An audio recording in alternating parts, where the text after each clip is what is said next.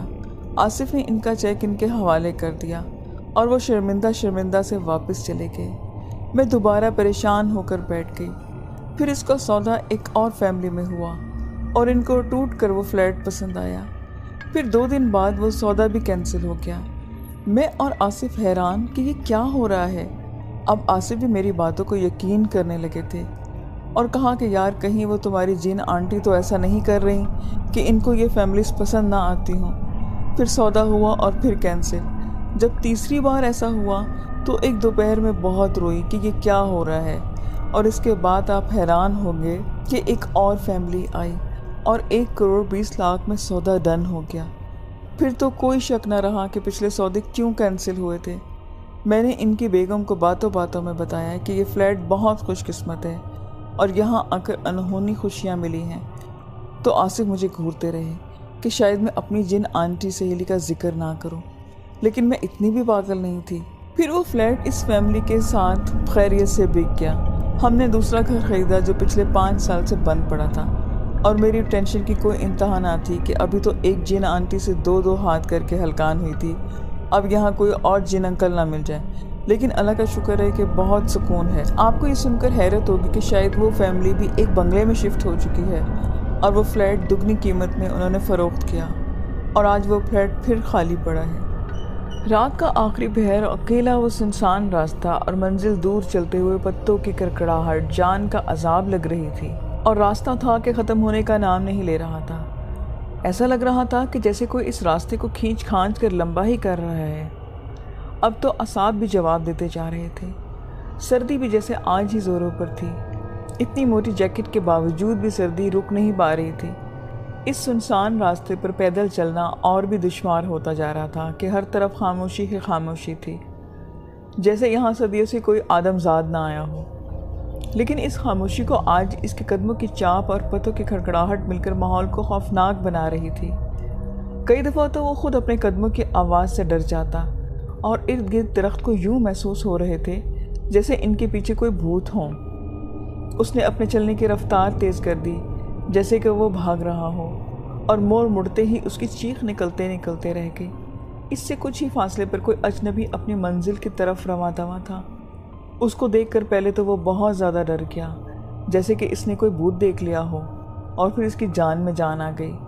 اجنبی جو اس کے کچھ فاصلے پر جا رہا تھا، اس کے احساسات بھی تقریباً وہی ہوں گے، کیونکہ اس نے بھی پلٹ کر ایسے ہی دیکھا تھا جیسے مانو کوئی بدرو ہو۔ اتنے میں وہ اجنبی قریب آ چکا تھا اور وہ اجنبی یوں بولا کہ کیا آپ اس گاؤں سے تعلق رکھتے ہیں؟ اس جملے کے دوران اس کی نظر اس اجنبی پر پڑی تو وہ جیسے ہل کر رہ گیا۔ ایک دفعہ تو اس کا دل کیا کہ ابھی بھاگ جائے۔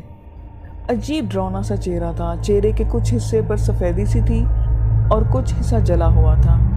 ایک تو سردی تھی اور اوپر سے اس کے جسم میں سردی کی ایک اور تیز لہر دوڑ گئی۔ وہ اجنبی بولا کہ جیسے ایک سانڈ نے ڈکار لی ہو۔ پھر خاموشی چھا گئی، لیکن اس وقت ایک کالی بلی میاؤں کی آواز نکالتی ہوئی یوں گزری پاس سے جیسے اس کی نیت حملہ کرنے کی ہو، مگر کسی نادیدہ طاقت نے اس کو واپس دھکیل دیا۔ وہ ایک دفعہ تو اس کی جان اوپر کو اوپر رہ گئی، سانس جیسے گلے میں اٹک گیا ہو۔ بڑی ہی مشکل سے اس نے اجنبی سے کہا کہ میری تو جان ہی نکل گئی، یہ کیا تھا؟ اجنبی ایسے پرسکون جیسے کہ کچھ پتہ ہی نہ ہو کہ اس کے آس پاس کیا ہو رہا ہے، اور لا علمی کا اظہار یوں کیا کہ مجھے نہیں پتا۔ درختوں کے جھنڈ سے باہر نکلے تو تھوڑا سا میدانی علاقہ آ گیا۔ اب ہر طرف جھاڑیاں اور خشک گھاس تھی اور چھوٹی چھوٹی پگڈنڈیاں سے تھیں جن پر وہ دونوں چلنے کی کوششیں کر رہے تھے۔ کبھی پاؤں پھسل جاتا تو کبھی قدم ڈگمگا جاتے۔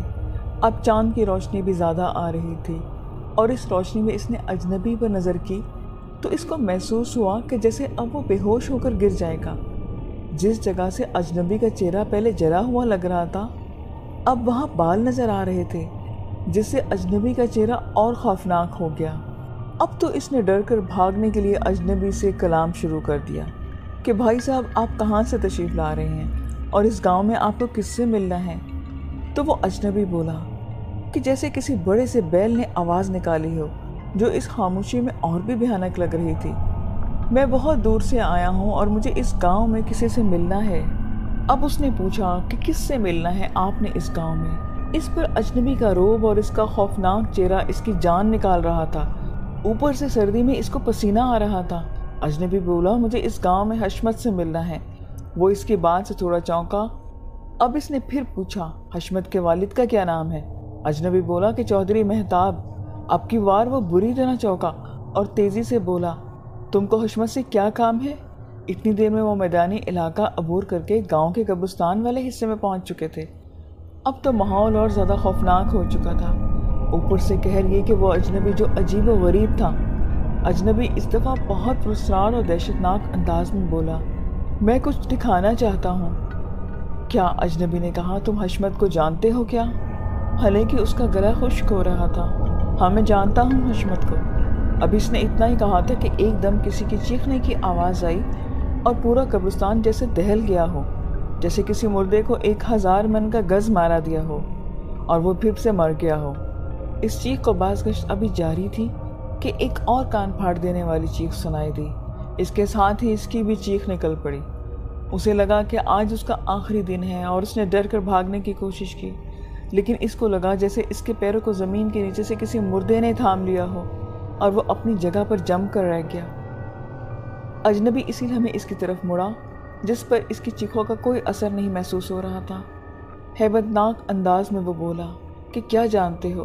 تو اس نے رونے والے انداز میں کہا کہ میں ہی حشمت ہوں اور تم کو مجھ سے کیا کام ہے؟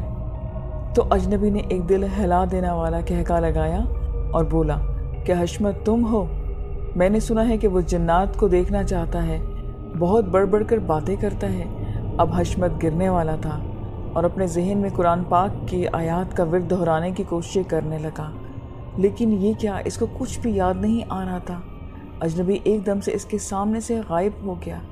اب حشمت کو لگا کہ اس کی آنکھیں بوجھل ہو رہی ہیں اور اس کا جسم اس کا ساتھ چھوڑ رہا ہے اور وہ کسی قبر پر گر رہا تھا کہ اچانک ایک دم کان پھاڑ چیخ دینے کی آواز آئی کہ اب حشمت کو لگا کہ اس کا دل کلیجے سمیت باہر آ گیا ہے اور پھر ایک کہکہا بلند ہوا۔ اس کو لگا کہ جیسے قبر پر وہ گرا اس میں سے کسی نے ہاتھ باہر نکال کر اس کی کلائی پکڑ لی ہو۔ یہ اس کا آخری احساس تھا۔ اس کے بعد وہ بے ہوش ہو گیا۔